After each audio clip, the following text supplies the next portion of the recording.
Τι χρειάζεσαι για την τελετή αυθονίας? 1. Έξτρα παρθένο ελαιόλαδο, μεσογειακής προέλευσης, κατά προτίμηση ελληνικό ή ιταλικό. 2. Ένα μικρό κλαδί θρούμπι, η θρούμπα βότανο της προστασίας, αν δεν βρεις, βάλε θυμάρι ως εναλλακτική.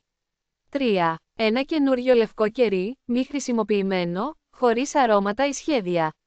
4. Ένα μικρό γυάλινο δοχείο για το λάδι, παραδείγματος χάρη ένα βαζάκι. 5. Σπίρτα ή αναπτήρα για να ανάψεις το κερί. Πότε? 5η 15 Μαΐου 2025. Ακριβώς την ώρα του ηλιοβασιλέματος.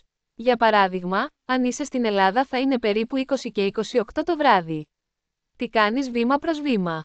1. Ετοιμασία πριν το ηλιοβασίλεμα. Καθάρισε το χώρο γύρω από την κύρια είσοδο του σπιτιού. Σβήσε τηλεοράσεις, κινητά και φώτα, θέλουμε ηρεμία και σεβασμό. Βάλε τα υλικά πάνω σε ένα καθαρό τραπεζάκι ή δίσκο. 2. Άναψε το λευκό κερί. Τοποθέτησε το δίπλα στο γυάλινο δοχείο με το λάδι. 3. Βάλε λίγο ελαιόλαδο στο γυάλινο δοχείο. Στάσου μπροστά του και απαγγέλεις την προσευχή 3 φορές. Μεγαλύτερο από Κύριε Παντοδύναμε, διαμέσου της μεσιτείας του Αγίου Πίου του Πιετρέλτσινα, αφιερώνω αυτό το ελαιόλαδο ως εργαλείο της Θείας σου ευημερίας.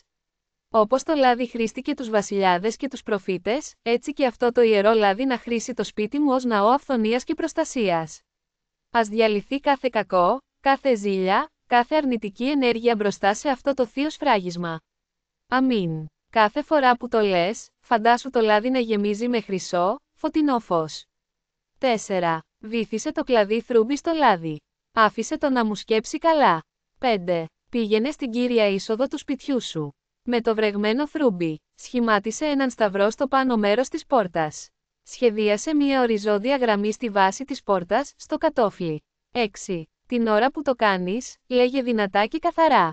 Μεγαλύτερο αποδία αυτού του ιερού σφραγίσματος, διατάζω μόνο η ευημερία, η υγεία και οι θείες ευλογίες να εισέλθουν από αυτή την πόρτα. Κάθε κακό, κάθε ζήλια, κάθε έλλειψη απαγορεύονται τώρα από αυτό το σπίτι. Νοστράδαμε, μεσητεύσε για μένα και για όλους όσοι κατοικούμε εδώ, φέρνοντας υλική και πνευματική αυθονία. Αυτό που ο Θεός ένωσε, άνθρωπος δεν χωρίζει. Αυτό που ο Θεός ευλόγησε, τίποτα δεν μπορεί να καταργηθεί. Τέλος τελετουργικού. Σβήνεις το κερί με σεβασμό, όχι φυσώντας, αλλά με το χέρι εις βυστήρι.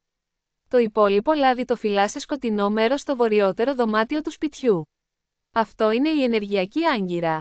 Τι να πρόσεξεις? Να είσαι μόνος ή με άτομα που σέβονται το τελετουργικό. Να είσαι νηφάλιος και καθαρός χωρίς αλκοόλ ή βαριά φαγητά. Να έχεις καθαρό νου και καρδιά αν έχεις άγχος ή θυμό, κάνε πρώτα λίγο διαλογισμό ή ηρεμία.